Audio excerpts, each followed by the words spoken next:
If you have an investment portfolio of at least $500,000, then this video is for you.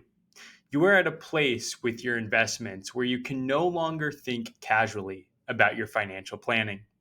You need to start strategically planning for your retirement. And as a part of this planning process, you need to understand the mistakes that investors can make that can derail decades of work. So let's dive into them. Hi, my name is Zach Carothers, and if you are close to retirement or if you are in retirement, then this video is for you. Today, we're going to walk through the most common financial missteps people in your situation make and what you can do instead. So let's start with one of the most common misconceptions, the thinking that $1 million is the magic number for retirement. The truth, $1 million portfolio just isn't what it used to be. With the rising healthcare costs, longer lifespans, and inflation eating away at your purchasing power, a 30-year retirement could easily require much more than $1 million. And keep in mind, this doesn't even factor in things like taxes, which we'll get into in just a minute. It's important to remember that you and every other person are in a unique financial situation. Your quote unquote retirement number is going to be different than your cousin's or neighbor down the street, or whatever your best friend is telling you. Again, there is no magic retirement number here.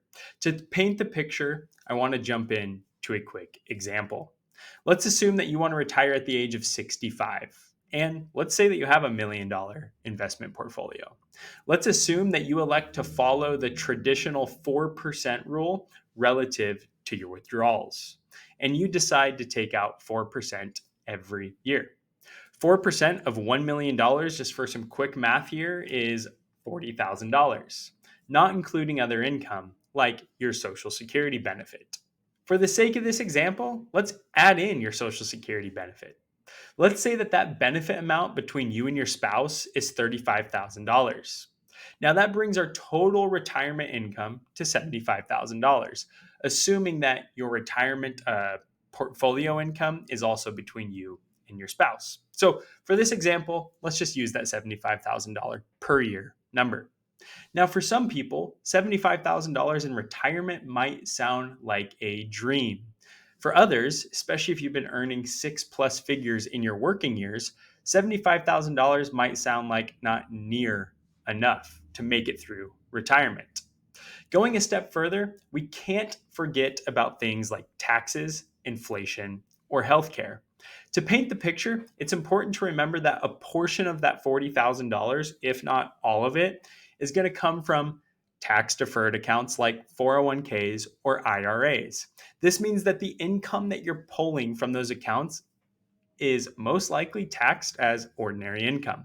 So, depending on your own tax situation, your total take home might look more like $60,000 to $65,000.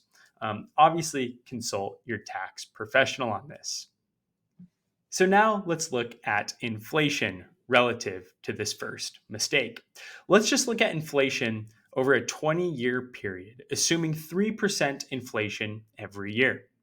$1 today will be worth about 55 cents in 20 years. Going a step further, $1 today will be worth about 41 cents in 30 years.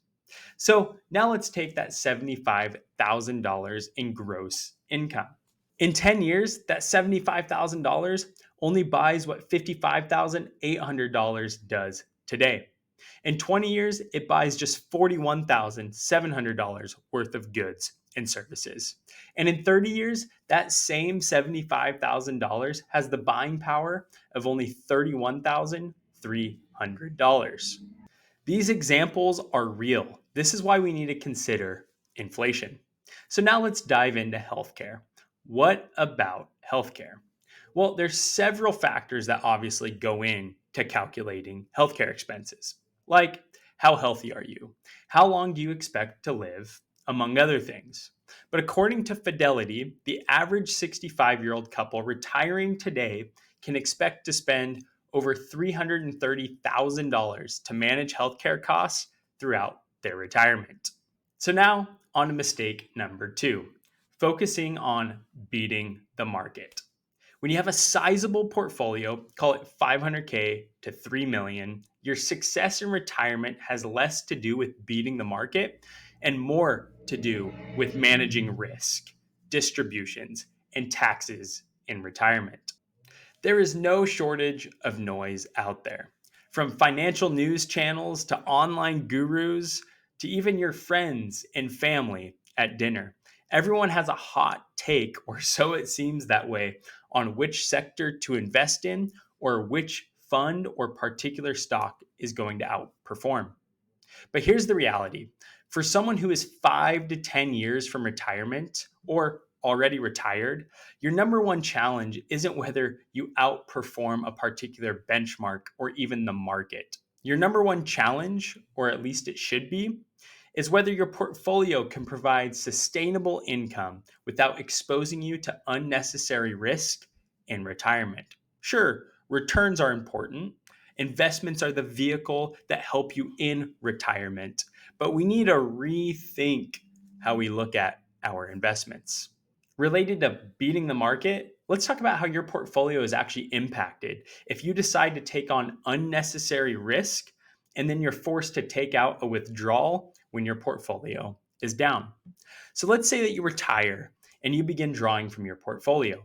In a year when the market declines significantly, you have no control over this. This could be a real issue for many people.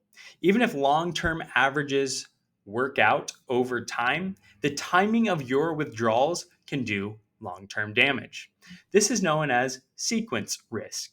If you're taking money out of your portfolio when your portfolio is down, you're forced to sell more shares just to meet those same income needs.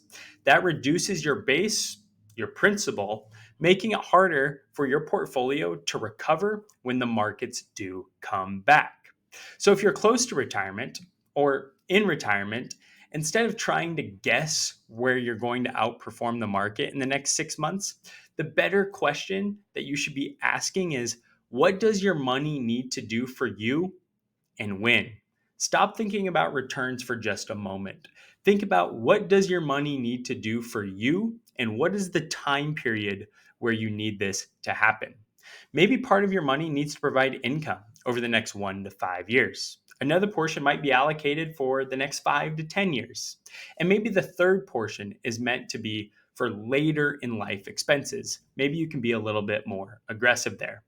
So make sure that when you think about your portfolio, you approach it from the lens of, what are my needs and what is my timeline? Not what are the headlines today or the hot meme stocks where maybe I can make a whole bunch of money. I'll leave you with this piece from our blog. Buying low or selling high is a prudent strategy for most investors, an effort to maximize returns. But buying lowest and selling highest is an elusive strategy, one that is difficult to execute and may actually lead to lower returns and missed opportunities. Here, I have this right here that I wanted to share with you guys relative to returns. Sorry, I wrote it down, but I think it's important to highlight. According to One Digital, the average individual investor earned just 2.1% per year over a 20-year period ending in 2015. Whereas the S&P 500, which is the common stock market benchmark, averaged 8.2% per year. Inflation was 2.2% over the same time period. Ouch. The individual investor not only underperformed the market by 6.1%, they actually underperformed inflation by 0.1%. So, with that, let's move on to mistake number 3: DIY everything. I want to be honest about something that's become more common in recent years, especially among smart, successful people. And that is the mindset of, I've managed money this far, so why do I need your help today? Or why do I need your help right now? And here's my response to this. Sure, maybe you've done a great job at saving and investing on your own. Maybe you've avoided bad debt, contributed consistently to your investments, and you've built up a strong portfolio. Yes, that is impressive. But managing wealth during your working years is very, very different than managing wealth during retirement. Let's talk briefly about your working years. During your working years, typically between your 20s and somewhere in your late 50s or late 60s, your primary objective in this time of life is usually growth. You're focused on building wealth through consistent contributions, maximizing tax advantage accounts, and allowing compounding in the market to do the heavy lifting over time. This is commonly referred to as your accumulation phase of life, where time and risk tolerance are on your side. You're able to ride out those short term market fluctuations and volatility. In this stage, setbacks like market dips can often be absorbed by the amount of time that you have and ongoing savings. The decisions that you make are important, yes, but they're mostly about optimizing again for growth over the next several decades, not drawing income month over month. So this leads us into retirement. Once you approach retirement or begin drawing down your assets, the game changes entirely. Now the focus shifts from growing your wealth to using your wealth and making sure that it lasts you through retirement in a sustainable manner. This is what we call the distribution phase of life. In this phase, you're no longer investing for the long term. You need this money today.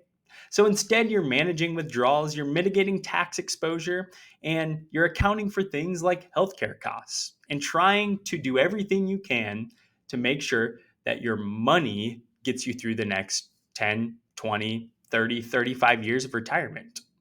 And unlike your working years, a major market downturn today in retirement, especially early on in retirement, can have a lasting impact on your plan.